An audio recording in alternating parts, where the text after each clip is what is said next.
우리는 지금 영적인 히말라야 산맥을 정복하고 있죠.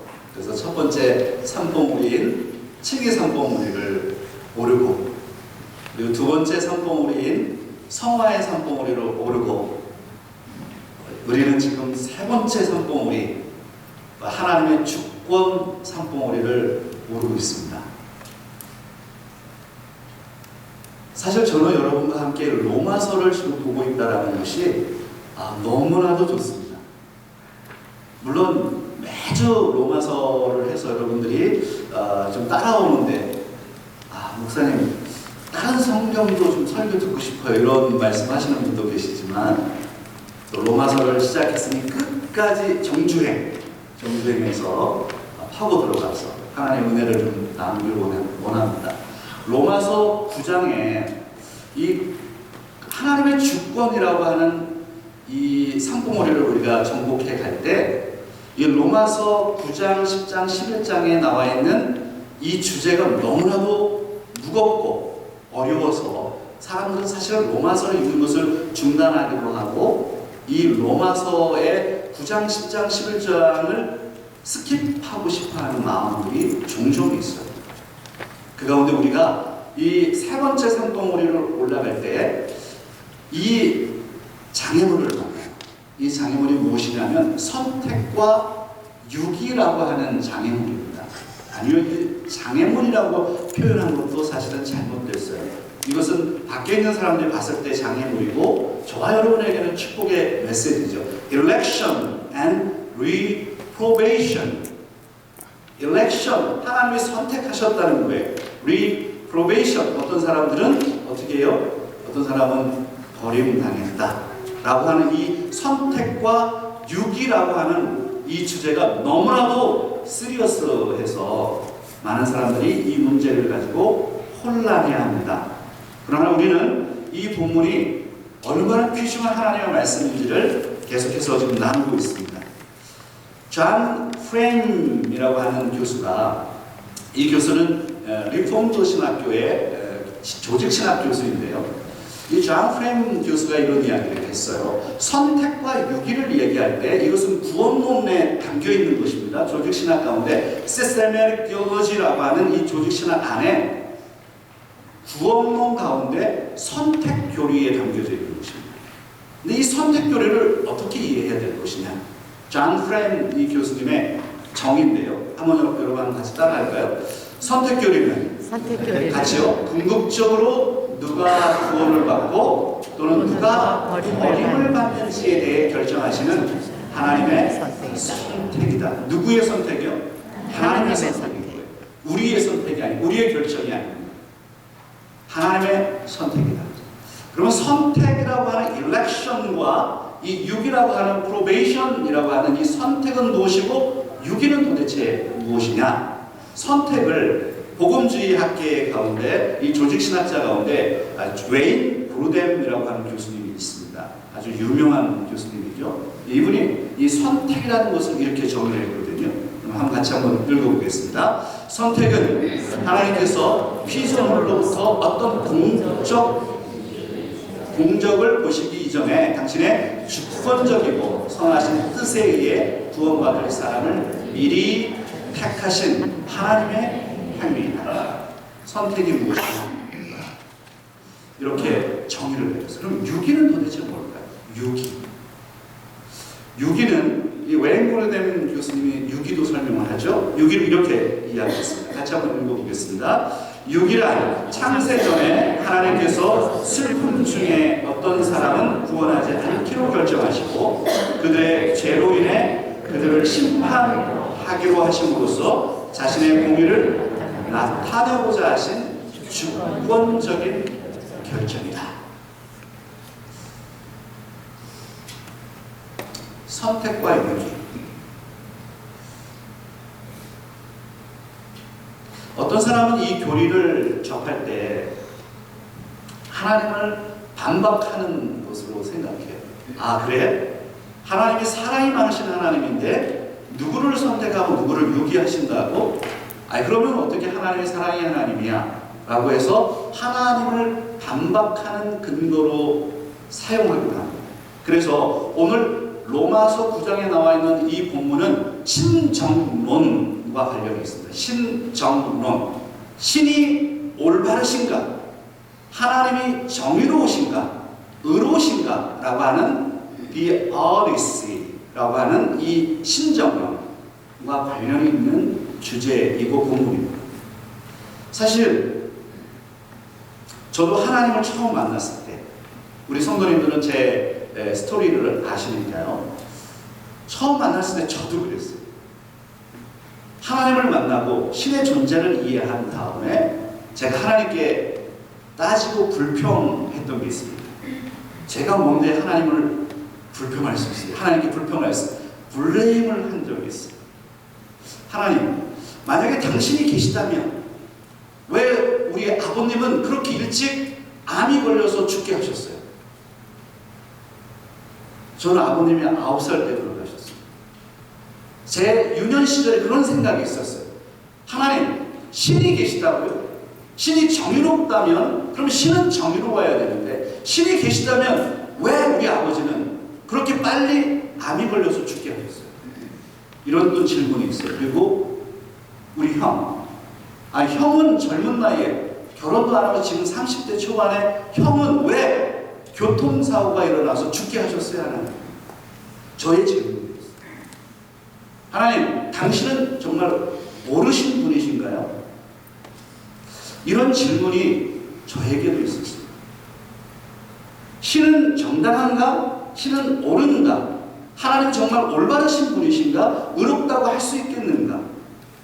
저도 목회를 하면서 이런 질문에 해답을 얻고 지금 목회를 하고 있습니다만 우리 성도님들이 또 이러한 질문들을 하시죠. 많은 고난과 고통이 있을 때 성도님들도 동일한 질문들을 하세요. 하나님, 당신이 계시다면, 하나님이 올바르신 분이라면 왜 우리 가정에 이런 아픔을 주세요? 우리 자녀가 왜 이렇게 먼저 나보다 죽었습니까? 우리 가정에 왜 갑자기 사업이 이렇게 무너졌습니까? 왜 갑자기 건강에 문제가 발생이 됐습니까? 라고 하는 수많은 이야기들이 우리 성도들의 질문 아닙니까? 그런 고난과 아픔 속에서 사람들은 질문해요. 하나님은 정당하신 분, 공의로우신 분입니다. Is God righteous? 하나님은 정말 온당하신 분이세요? 라고 하는 이 주제를 풀어가고 싶은 거예요. 사도 바울이 이 문제를 풀고 있습니다. 오늘 이런 질문들이 혹시 우리 성도님들에게 있다면 바로 이 시간이 아주 복된 시간이 됩니다. 이 질문이 오늘 본문에 등장합니다. 로마서 9장 14절에 하나님이 불의하시냐라고 하는 이 주제, 하나님께 불의가 있느냐라고 하는, 그래서 이 부분을 사도 바울께서 풀어가십니다. 로마서 9장 14절에 있는 말씀 여러분 같이 한번 읽겠습니다. 그런즉 우리가 무슨 말을 하리요? 하나님께 불의가 있느냐? 그럴 수 없느니라. 영어도 한번 같이 볼까요? What shall I say then? Is there injustice on God's part? By no means. By no means. 우리 이 금문 기억하시죠? 이 금문은 사도 바울이 계속해서 가상의 적대자를 만들어 놓고 그 적대자가 나에게 질문할 것을 예상해서 그 질문에 대답하는 형식으로 논제를 풀어가는 거죠. 그것을 디아트리베 형식이라고 제가 여러 번 로마서를 강의하면서 말씀드렸습니다. 디아트리베 형식을 갖춰서 질문하고 답변합니다. 하나님께서 로마서 9장 1절로 우리 전에 봤던 그 부분을 보면은 아브라함을 선택하세요. 왜 아브라함을 선택했어요?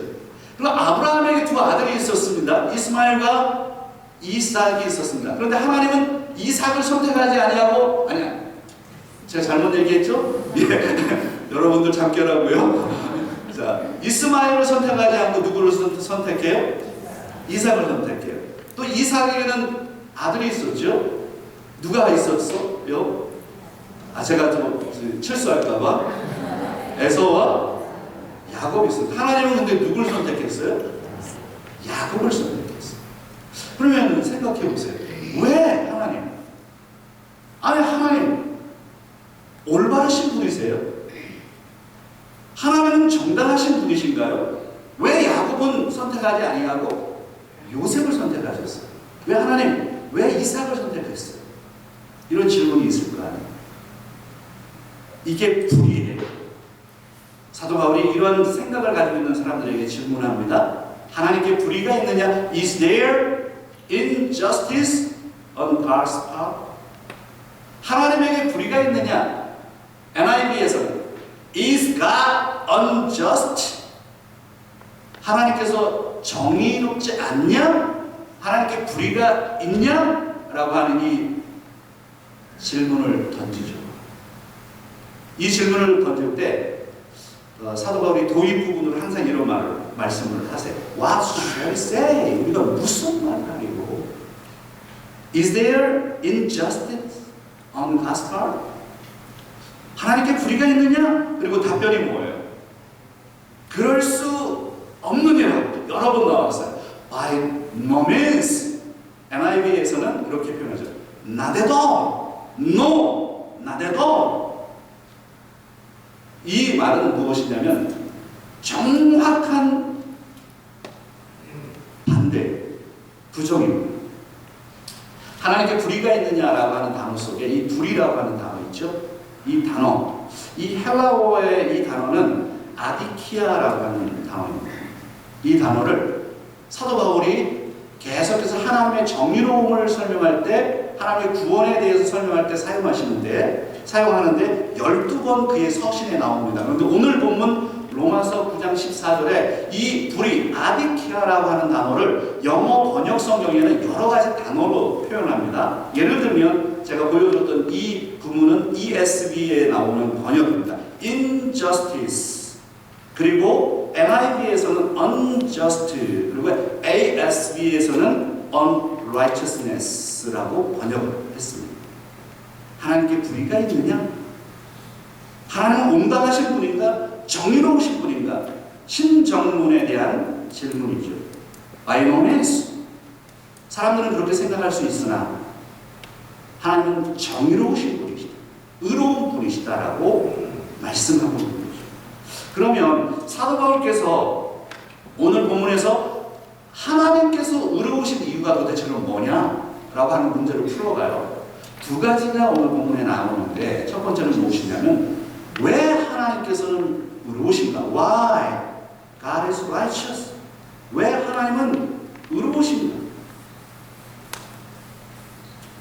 하나님께서는요 자유롭게 긍휼을 베풀 수 있는 주권을 가지고 계신 분이기 때문입니다. 그래서 오늘 보면 로마서 9장 15절과 16절에 있는 말씀 한번 같이 읽어보겠습니다. 모세에게 이르시되 내가 긍휼히 여길 자를 긍휼히 여기고 불쌍히 여길 자를 불쌍히 여기리라 하셨으니 그런즉 원하는 자로 말미암음도 아니요 다른 박질 하는 자로 말미암음도 아니요 오직 긍휼히 여기시는 하나님으로 말미암음이라. 아멘. 내가 긍휼히 여길 자를 긍휼히 여기고 내가 불쌍히 여길 자를 불쌍히 여기리라 라고 하는 이 말씀은 구약의 출애굽기 33장 19절에 있는 말씀을 인용한 거예요.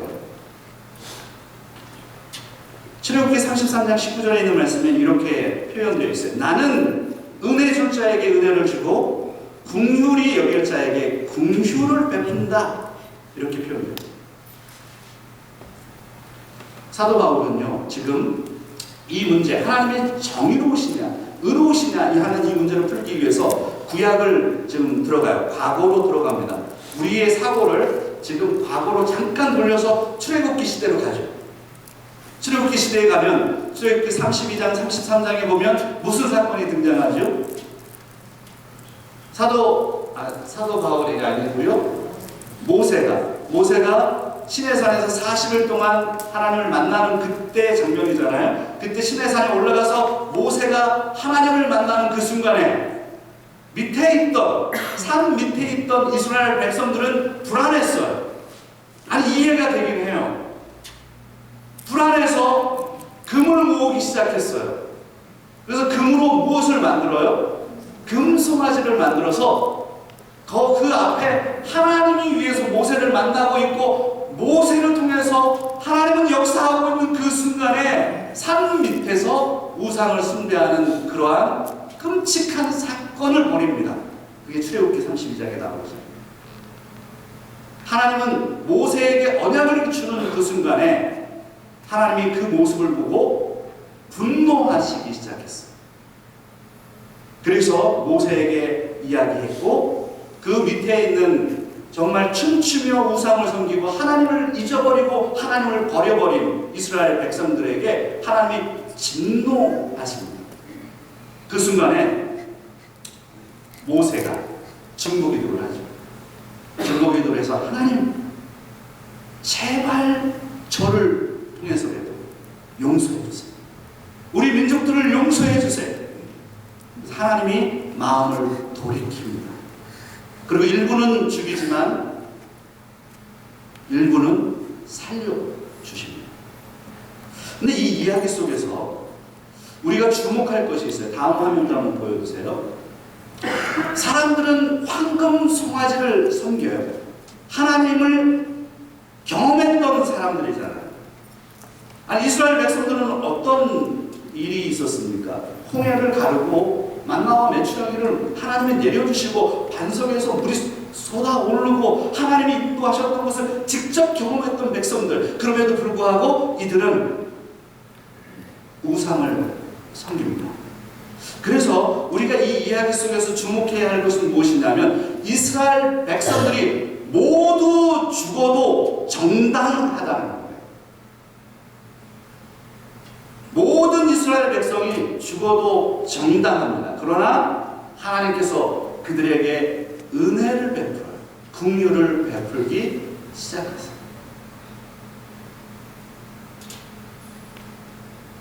그래서 출애굽기 33장 19절의 표현은 구원에 대한 하나님의 바로 주권적인 자유를 설명합니다. 그래서 제가 좀 정리해드린 저 문구를 한번 같이 읽어볼까요? 같이 한번 읽겠습니다. 하나님께서 자신의 주권적인 의지를 통해 구원받을 수 없는 인간들에게 긍휼을 베푸심으로써 자신의 의로우심과 영광을 드러내십니다. 사실은 이스라엘 백성들은 누구나 다 할 것 없이 구원받을 수 없는 존재들, 구원과는 원래 상관이 없는 자들. 그러나 하나님께서 그들을 선택하셨고 그들을 이끌어 가셨고 은혜를 베푸셨고 긍휼을 베푸셨다는 거예요. 그들은 또 배반합니다. 끔찍한 일을 행합니다. 하나님이 그들을 모두 다 죽여도 아무런 문제가 없습니다. 하나님께 무슨 불의가 있습니까? Is there injustice on God's part? 제 이 말씀을, 사도 바울의 이 주해를 보세요. 사도 바울의 이 말씀이 뭐 이상합니다. 이스라엘 백성들이 죽은 게 불의한 건가요? 원래 이스라엘 백성들은 구원받을 수 없는 존재들입니다. 하나님이 은혜로 구원을 베풀었고 홍해를 갈라주셨고 만나와 메추라기를 베풀어 주셨고, 그럼에도 불구하고 우상을 섬기고 하나님을 버려버린 그 영혼들을 하나님 모두 죽인다고 해서 하나님은 불의하신가? 불의하지 않다. 하나님은 정당하시다. 자, 그럼 그 다음에 두 번째고요. 하나님은 의로우신 분이시냐라는, 왜 의로우신가 그 이유에 대해서 사도 바울은 두 번째로 풀어가기 시작하는데, 하나님은 자유롭게 심판하실 수 있는 분이기 때문에, 하나님은 자유롭게 자기의 주권적으로 긍휼을 베푸실 수 있는 분이고, 하나님은 자신의 의지에 의해서 심판하실 수 있는 주권적인 하나님이심을 오늘 본문에서 설명합니다. 17절과 18절에 있는 말씀. 그럼 같이 한번 읽겠습니다. 성경이 바로에게 이르시되 내가 이 일을 위하여 너를 세웠으니 곧 너로 말미암아 내 능력을 보이고 내 이름이 온 땅에 전파되게 하려 함이라 하셨으니 그런즉 하나님께서 하고자 하시는 자를 긍휼히 여기시고 하고자 하시는 자를 완악하게 하시느니라. 아멘. 출애굽기 9장 16절을 인용합니다. 두 번째, 사도 바울이 하나님이 의로우신 이유를 설명하기 위해서 첫 번째는 출애굽기 33장에 있는 황금 송아지 사건을 예로 들었고, 또 하나는 바로의 예를 듭니다. 바로. 이 파라호라고 하는 고대 이집트 왕, 모세 시대 때의 이집트 왕, 바로 바로에게 찾아가는 이야기입니다. 하나님께서 출애굽하기 전에 모세를 통해서 그 이집트에서 압제받고 박해받고 있는 하나님의 백성들, 그 백성들을 구출하기 위해서 모세를 통해서 바로를 찾아가게 하죠. 바로를 찾아가는데 바로가 보내주지 않는 거예요. 마음이 강팍하게 된 거예요. 완악하게 돼서 보내주질 않습니다. 그래서 많은 이적들을 행해서 결국 어떻게 되죠? 10가지 재앙을 통해서 하나님께서 이스라엘 백성들을 구출해내시잖아요. 그게 출애굽기의 이야기잖아요. 하나님께서 10가지 재앙을 통해서 결국 이끌어 가시지만, 오늘 본문에서 무엇을 얘기하려고 하느냐면 바로가 완악하게 되었다라는 거예요. 마음이. 그거 누가 했느냐? 하나님이 그렇게 하셨다라는 거예요. 바로에게 완악한 마음을 갖게 해서 이스라엘 백성들에게 나쁜 짓을 계속하게 했다라는 거예요. 그래서 결국에는 어떻게 됩니까? 이스라엘이 홍해를 건너고 구원을 받는 그 사건이 온 세계에 전파되면서 누가 영광 받게 돼요? 하나님이 영광 받게 됐다라는 사실을 설명하는 겁니다. 자, 그러면 여러분 잘 따라오고 계신데 조금만 참으시면 돼요. 잠을 깨워드리겠습니다. 좀 졸리신가요? 그 10가지 재앙, 이거는 그냥 곁길로 잠깐 빠졌다가 들어볼게요. 10가지 재앙 있잖아요. 이거 다 외우세요. 나 이런 거만 나오면 직업병이 있어요. 직업병이 뭐냐면 나 이런 건 다 외우고 싶은 거야. 막 외우고 싶은데 순서별로 다 외우고 싶은 거예요. 그리고 제 직업병은 뭐냐면 이걸 또 가르쳐주고 싶어요. 그래서 제가 이거 외우는 방법을 잠깐 곁길로 빠졌다가 들어볼게요. 애굽에요, 이집트에 흑장미파가 있었어요.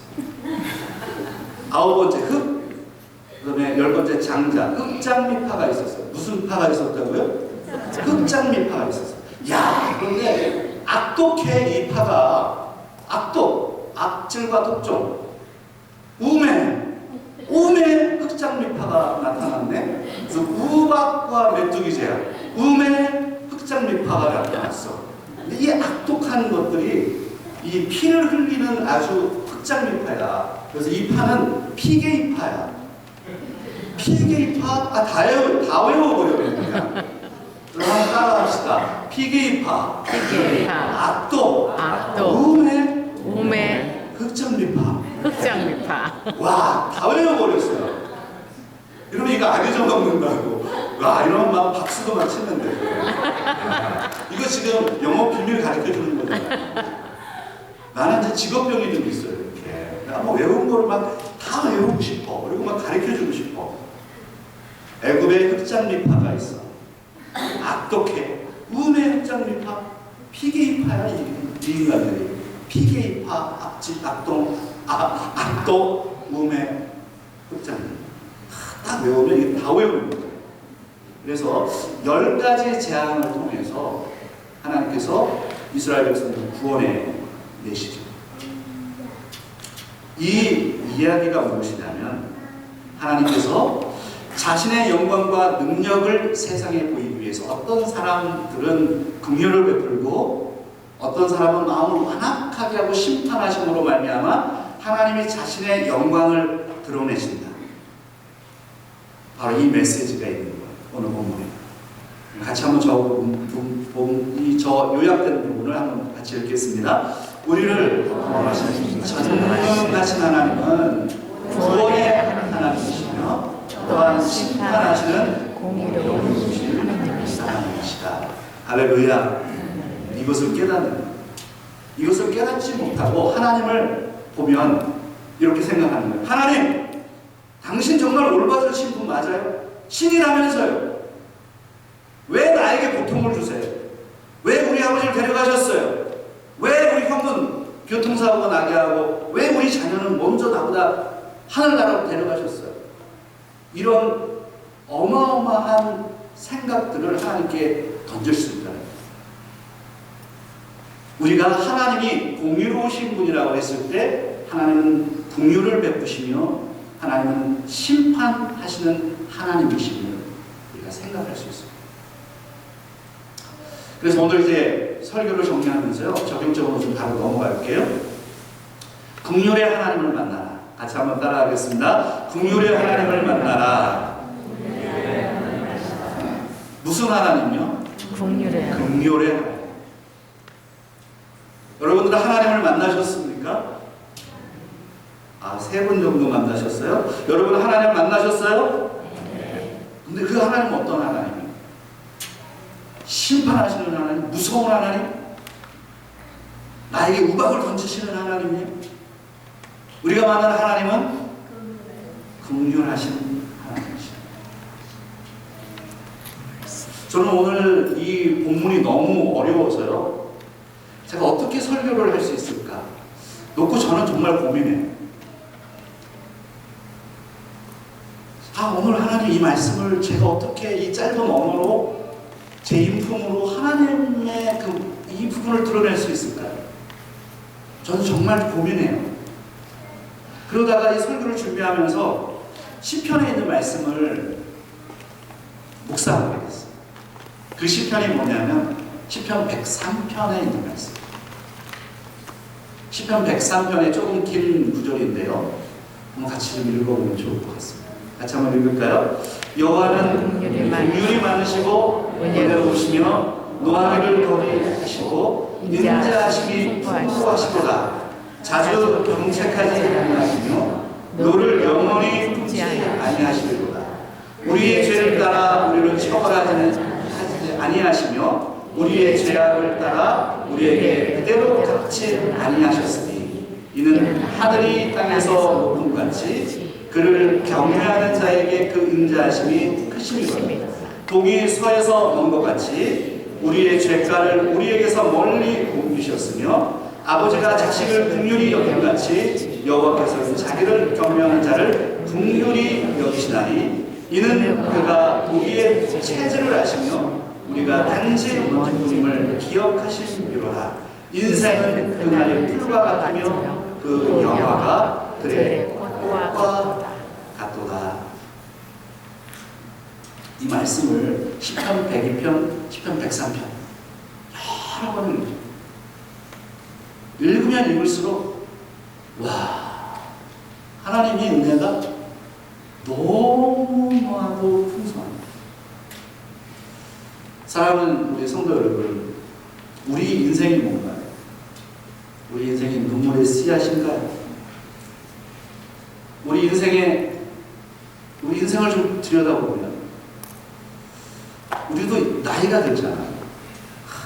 금방 가버리고 먼지와 같은 인생, 들에 핀 하루에 들에 잠깐 피었다가 햇볕을 받고 시들어버리는 꽃과 같이 우리 인생이 그렇다. 지금 시편 103편에 바로 다윗이 그렇게 기록합니다. 우리 인생이 도대체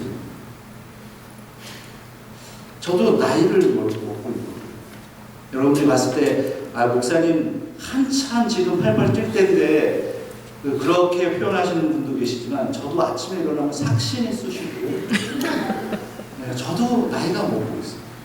근데 우리 한번 다 생각을 해보세요. 여러분들 나이를 드시고 있잖아요. 금방 갑니다. 인생을 그렇게 보면 50마일, 60마일, 70마일, 80마일 내 인생이 쏜살같이 지나가서 벌써 은퇴하고 지금 이제 조금 있으면 하나님 만나야 되는 그런 시기에 와요. 먼지 같은 인생, 돌이켜보면 들의 풀과 같은 인생. 근데 이 시편 103편은 시편 102편의 기도에 대한 응답으로 쓰여진 시편인데요, 시편 102편에 기가 막힌 우리의 인생의 아픔을 그대로 표현해놨어요. 시편 102편 6절로 9절에 있는 말씀. 그럼 한번 같이 읽어볼까요? 나는 광야의 골짜기 같고 황폐한 곳에 부엉이 같이 뛰어싸우고 내가 밤을 새우니 지붕 위에 외로운 참새 같으니이다. 내 원수들이 종일 나를 비방하며 내게 대항하여 미칠 듯이 날뛰는 자들이 나를 가리켜 맹세하나이다. 나는 죄를 양식같이 먹으며 나는 눈물 섞인 물을 마셨나이다. 비탄시예요. 시편 102편은 비탄시라고 해요. 무슨 시요? 비탄. 비탄. grief. Song of grief라고 해요. 비탄시. 이 비탄시는 어떤 것이냐면 시인이 공고한 자가 마음이 상해서 그 근심을 하나님께 토로하는 시. 그게 비탄시입니다. 지금 시인은 광야의 올빼미처럼 황폐한 곳에 부엉이 같이 돼서 밤을 새우니 지붕 위에 외로운 참새처럼 그렇게 자기 신세가 너무나도 외로운 거예요. 그런데 그 외로움이 어디서 왔을까요? 내가 살아가던 주변에 있던 사람들이 나를 공격해, 비방해. 정말 너무나도 억울하게 나를 비방해. 근데 말할 수는 없어요. 우리 인생이 그렇잖아요. 우리가 좀 잘 살아보고 싶은데 막 공격해. 왜 이렇게 공격들을 하는지. 그거를 막 마이크를 잡고 얘기하고 싶어 어느 때는. 근데 그렇게 할 수 없다. 우리 인생이 그렇다. 그래서 화면에 보면 광야에 있는 올빼미 같다. 저 올빼미가요, 광야에서는 얼마나 외롭겠어요. 광야에 홀로 남아서 저렇게 외롭게 있는 올빼미, 지붕 위에 외롭게 있는 참새와 같이 바로 우리 신세가 그렇다.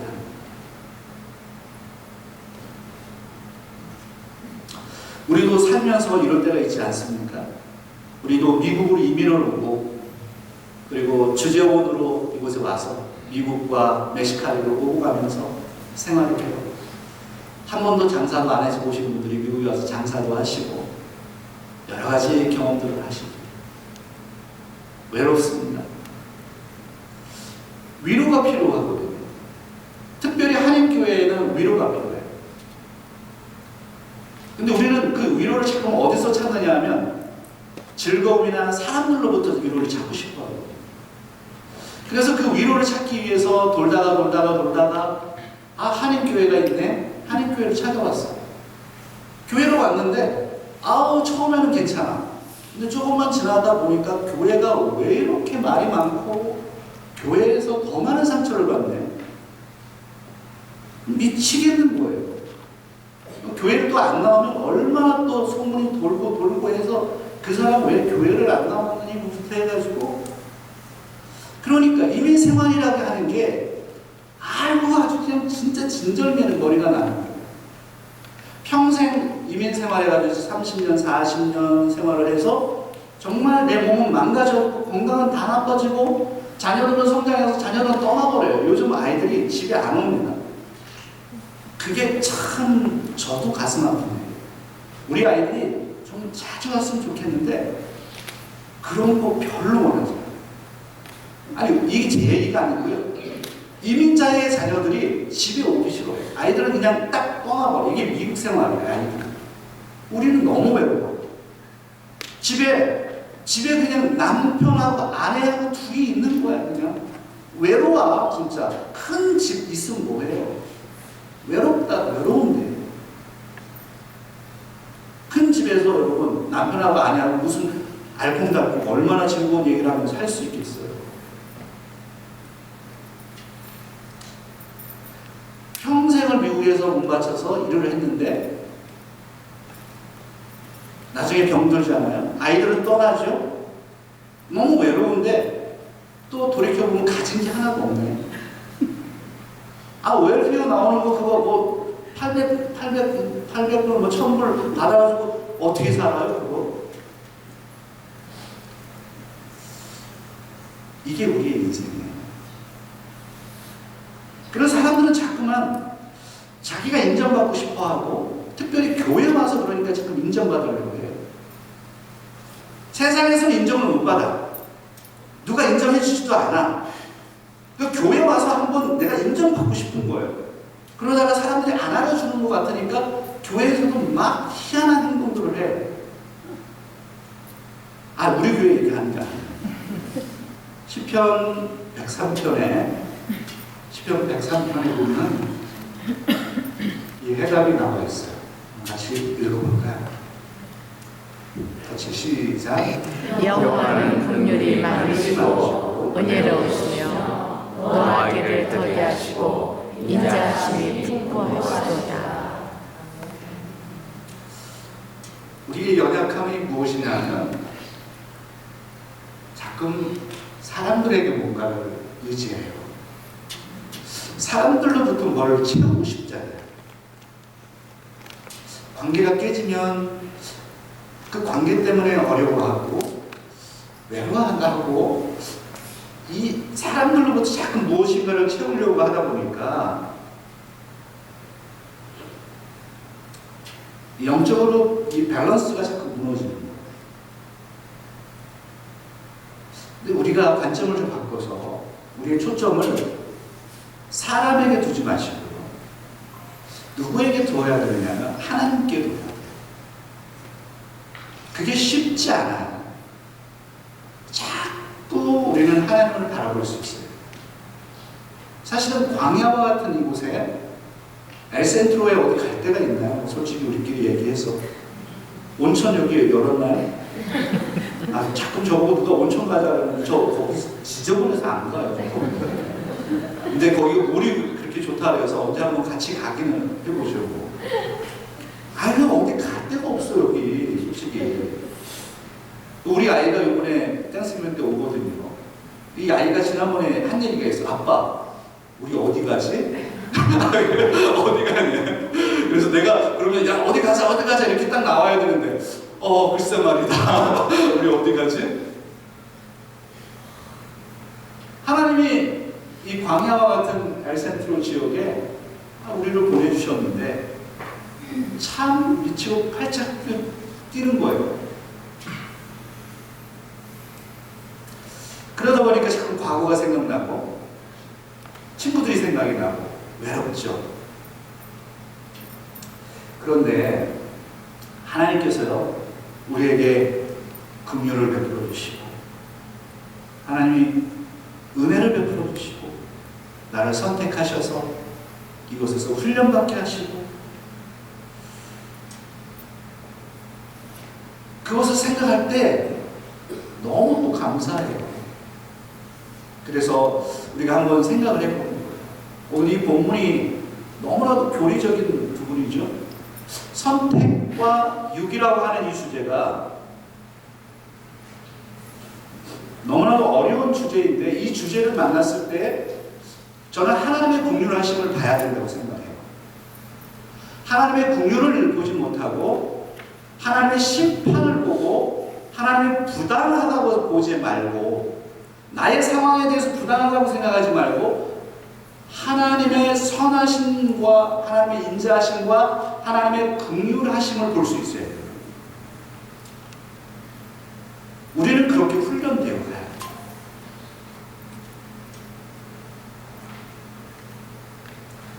하나님께서요 아까 시편 103편에 있는 말씀에 보면 우리의 죄를 위해서 우리의 죄의 문제를 해결하기 위해서 동이 서에서 놓은 것 같이 죄의 문제를 해결하시기 위해서 자신의 아들 예수 그리스도를 이 땅에 보내셨다는 거예요. 예수 그리스도가 이 땅에 와서 십자가에서 우리의 죄를 위해서 달려 돌아가시고 그렇게 하심으로 인해서 우리를 구원해 주셨다는 거예요. 원래 우리는 구원받을 수 없는 존재예요. 우리는 원래 패역한 이스라엘과 같은 존재인 거예요.